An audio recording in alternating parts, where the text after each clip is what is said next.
पाकिस्तान की आज़ादी और हमारी ज़िम्मेदारी क्या है। पाकिस्तान अल्लाह ताला की एक नेमत है। ये अल्लाह ताला का हमारे ऊपर एहसान है कि अल्लाह ताला ने हमें पाकिस्तान जैसा वतन अता किया। हमें ये नहीं भूलना चाहिए कि पाकिस्तान हमें आसानी से मिला है, नहीं, बल्कि इसके लिए हमारे बुज़ुर्गों ने अपने घर, कारोबार, ज़मीनें और माल छोड़े हैं। इसलिए आज़ादी का मतलब सिर्फ़ ये नहीं कि हम 14 अगस्त को झंडा लगाएं, सब्ज़ कपड़े पहने और नारे लगाएं।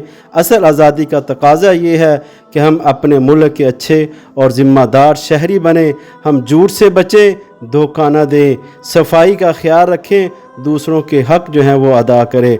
हमने अल्लाह से ये कह के वतन मांगा था, हमने अल्लाह से ये कह के वतन मांगा था, गलबा इस खित्ते में इस्लाम को हासिल होगा।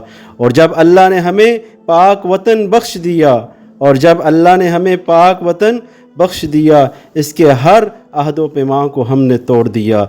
रक़्स गाहों में इस अंदाज से पायल छनकी कि जिसकी आवाज़ में आवाज़ आज़ां डूब गई। लेकिन अब हमें इन नेमतों की कदर नहीं रही। मालिक खुदावंद को बनाने के लिए बेशुमार कुर्बानियाँ दी गईं, लोगों के घर उजड़ गए। दुख्तर इस्लाम ने अपनी असमत बचाने के लिए अपनी शाह रगें काटीं, दरिया में कूद गईं, तब जाकर हमें ये वतन मिला। इस उम्मीद पर कि ऐसा वतन जिसमें खालिस अल्लाह और अल्लाह के रसूल सल्लल्लाहु अलैहि वसल्लम के दीन के मुताबिक कवानीन होंगे, जिनकी बजावरी करते हुए हम ज़िंदगी बसर करेंगे। लेकिन कह दो इन हसरतों से कहीं और जा बसे। मुल्क का हाल ये है कि यहाँ हर कोई भूखा है, कोई इक़्तिदार का तालिब तो कोई शोहरत का भूखा, कोई दौलत का परस्तार तो कोई पेट का भूखा, कहीं रोज़गार का भूखा तो कहीं ताकत का भूखा, कोई पेंशन न मिलने की वजह से खुदसूज़ी कर रहा है तो कोई असमत लुट जाने की वजह से दरिया में कूद रहा है, कहीं वज़ीर आज़म की खुली कचहरी में कोई खुदसूज़ी कर रहा है। घर का चूल्हा जलाने के लिए 8 साला बेटियां दलालों के हवाले की जाती हैं। एक तरफ अमीर की अयाशियां हैं तो दूसरी तरफ गरीब की खुदकशियाँ हैं। कलमा तैयबा के नाम पर हासिल किया गया यह वतन तब तरक्की की राह पर गामज़न होगा जब लाक़ानूनियत का ख़ात्मा हो जाए, ग़ुरबत वालों की बजाय मेरिट की बात की जाए, बेरोज़गारों को रोज़गार दिया जाए, तालीम याफ्ता कम रेडी नहीं नौकरी दी जाए, अदल के मेयार को बेहतर बनाया जाए, इस बूढ़े को सहारा दिया जाए जिसके बेटे ने खुदसूज़ी की। आज हमें ज़वाल क्यों आया?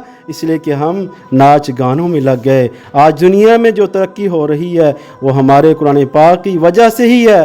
तारीख़ गवाह है कि कीमिया हो या साइंस का कोई भी फील्ड, सब की शुरुआत मुसलमान साइंसदानों ने की है। आज हम फिर अपने अल्लाह की तरफ लौट जाएं और अपने मुल्क को अपने घर समझें तो हमारी सारी परेशानियां ख़त्म हो जाएंगी इंशाअल्लाह। इस मुल्क की खातिर हमारे बड़ों ने बहुत कुर्बानियाँ दी हैं। खुदारा अपने बड़ों के पास, अपने बुज़ुर्गों के पास बैठा करें, उनसे पूछिए कि इस वतन की कदर, इस वतन की कीमत उन्होंने कैसे अदा की है।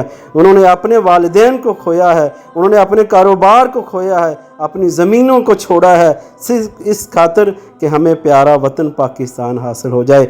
आज हम अगर आज़ादी से सांस ले रहे हैं तो सिर्फ़ हम अपने बड़ों की कुर्बानियों की वजह से ही ले रहे हैं। खुदारा इस वतन की हिफाजत कीजिए, इस वतन के साथ मुखलिस हो जाइए, बेदियानती बददियानती को छोड़ दीजिए, झूठ को छोड़ दीजिए, धोखा देना छोड़ दीजिए, अमानतदारी अपनाइए, इस वतन के साथ मोहब्बत कीजिए। खुदा की कसम इस वतन की खातिर हमारे बड़ों ने बहुत कुर्बानियाँ दी है, बहुत कुर्बानियाँ दी है।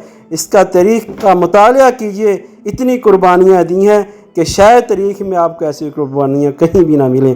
तो खुदारा अल्लाह से दुआ करें हर आज़ादी पर कि अल्लाह हमारे वतन को सलामत रखे, हर दुश्मन के शर से बचाए, हासदीन के हसद से बचाए। पाकिस्तान जिंदाबाद, पाक फ़ौज पाइंदाबाद।